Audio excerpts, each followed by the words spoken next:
Jaartii gaarii jennaan gariin namaa tanuma salaattu ta quraana qaraatu ta soomantu tana sehe tanaa miti.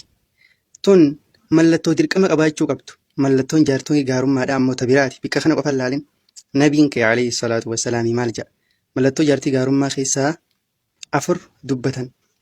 Salaataa fi quraanni fi kun dirqamni shari'aadhaa kan isirra kaahame kana yoo isiin ittiin hojjetin fuudhuun isiin ta'u beeyta. Ammoo mallattoo jaartii gaarummaa hadiisa keessatti alayhi salaatu wassalaami nabiyyicharraa dhufee maal jedha? Mastafaada almu'minu ba'da taqwallaahi khayran lahu min zawjatin saalihaa jedha. Mu'minni waa hin fayyadamne waa hin milkooyne eega sodaa rabbiitii jaartii gaariirra waan caalu ni jedha. Jaartiin gaariin ta'a akkami? Mallattoo 4 tokkoffaan akkana jedha nabiin alayhi salaatu wassalaami tokkoffaa irratti.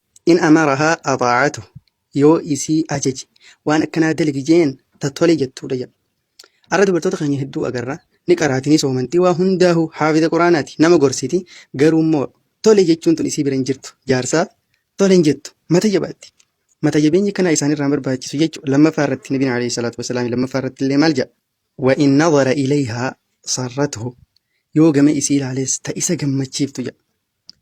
Yoo isii ilaaltes bareedina isii ni mul'ifti mana keessatti isiif ni tottolfatti.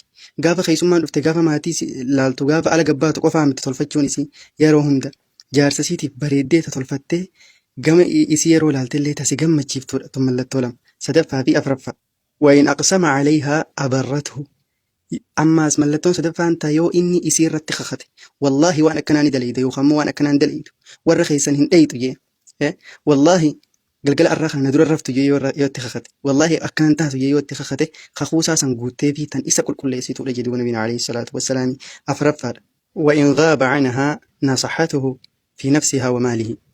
Yoo inni biyyarraa fagaates yoo isirraa fagaates haga inni deebi'utti lubbuu ofiitis tiksitee qabeenya isaa san tatiksituudha jedhu nabiin alayhi salaatu wassalaami. Jaartii gaarummaa jechuun tana malee salaataa fi quraanaa fi kun ibaadaan biraa dirqama rabbiin isirra kaaye. Ammoo dubartiin takka gaarii ta'uuf abbaa manaatiif gaarii ta'uuf waan afran kana qabaachuu qabdi. Waan afran kana yoon qabaatin niin qaraaniin soomana an gaariidhiif hin jechuu hin dandeessu jechuudha. Haga kanatti haga hojjettutti. Keessattuu amrii zabana keenya kana keessatti dubartii biraa badde keessaa jaarsaaf tole jechuu kana. Tole jechuun kuni akka malee dubartoota keenyatti ulfaachaa jira jechuudha. Bakka kanatti yaaduu qaban.